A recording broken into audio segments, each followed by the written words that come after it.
Have you ever been confused about your family and your background? I was, so I took a DNA test.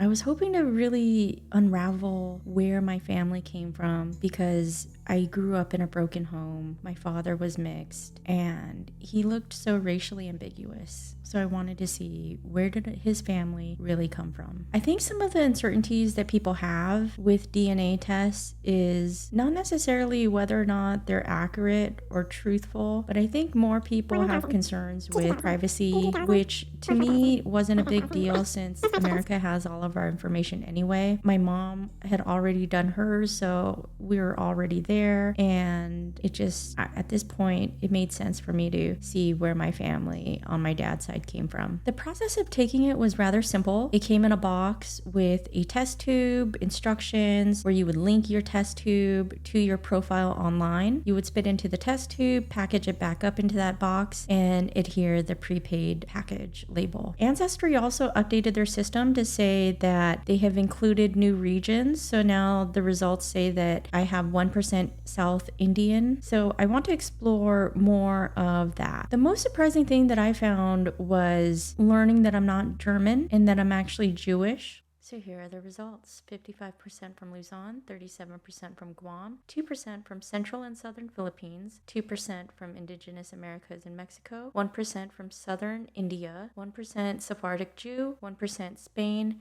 and 1% Portugal. I really liked that Ancestry included some history, so let's go ahead and read some of this. Of the Philippines' 2,000 inhabited islands, our Luzon region centers around its largest, most populous island, named for King Philip II of Spain. Filipino culture was strongly impacted by over 300 years of Spanish rule. After independence from Spain in 1898, United States occupation lasted nearly 50 years. The influence of Western culture can be seen in colonial-era Spanish cathedrals, Spanish loanwords in the Filipino language, the popularity of basketball and American media, and an education system based on U.S. influence. Cultural elements that fuse Asian culture with Western culture include formal men's shirts called barongs and banana ketchup, common in fast food restaurants. The densely forested volcanic island at the heart of our Guam region lies about 1,500 miles east of the Philippines in the northern Pacific Ocean and boasts coral reefs, steep cliffs, and tropical climate. Guam was originally settled over 3,000 years ago by the Chamorro people, who named the island Guahan, which loosely translates as ours. A long history of colonialization by Spain, the US, and Japan has given it a uniquely blended culture that includes Chamorro traditions such as the Bailan Lina La dance and folklore surrounding Tao Tao Mona, the island's ancestral spirits. The people of our central and southern Philippines region call much of Visayan Island group in Mindanao, the second largest island in the Philippines archipelago, home. Known for their tropical climate, long coastline, and numerous lakes and rivers, these islands are ideal for fishing and growing abaca, a manila hemp, a fibrous plant used to make twine and rope. Filipino farmers grew this crop for centuries before it gained attention of Spanish and American colonists. Filipino culture today is a blend of Eastern, Western, and local traditions and influences, which can be seen in holidays such as Sinulog Festival, a Catholic celebration that also commemorates local religious practices. Our Indigenous Americas Mexico region extends from the southwestern United States down to the border of Guatemala, known for their large urban city-states, mathematical expertise, and intricate calendars. The advanced culture of the Mexica Aztecs called this area home and built their capital where Mexico City now stands. In the northern part of the region, sedentary groups such as the ancestors of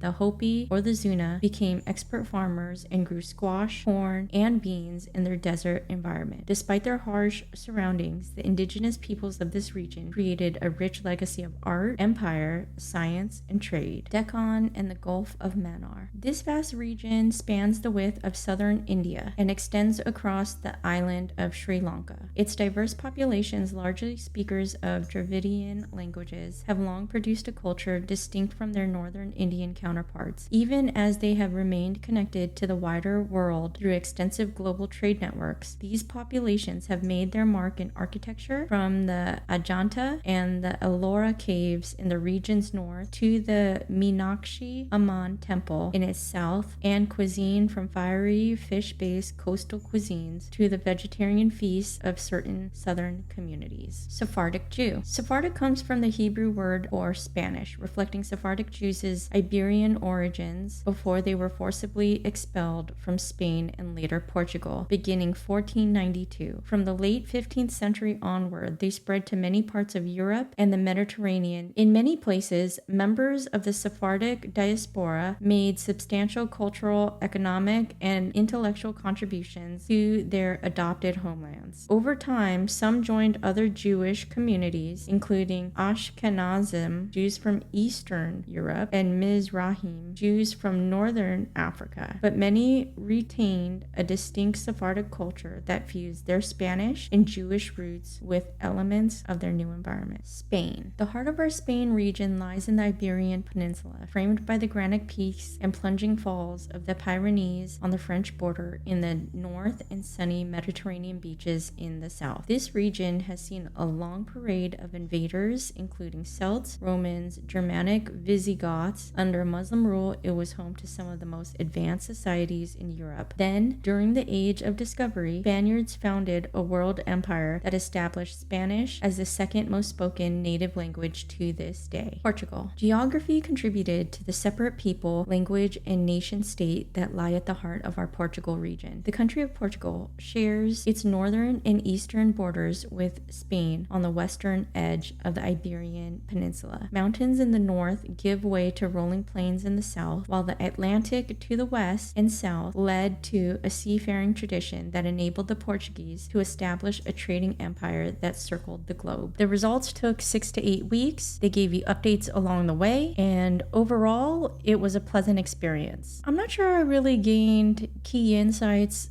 other than being more confused about my identity and my family's identity and what that means. It always struck me that we had such an amalgamation of culture and everything from our foods and clothes and just everything. It's starting to make sense given how diverse our family tree is. In terms of how it's changed my perspective, I don't think it's changed my perspective much other than making me want to be more curious and want to learn more about the various regions that they found. So if you are confused about your ancestry, I would recommend checking it out if you have zero privacy concerns. If you have your own ancestry experiences, share them in the comments below. I'd love to hear more. Continue to stay tuned to the vlog for more personal stories. Thank you.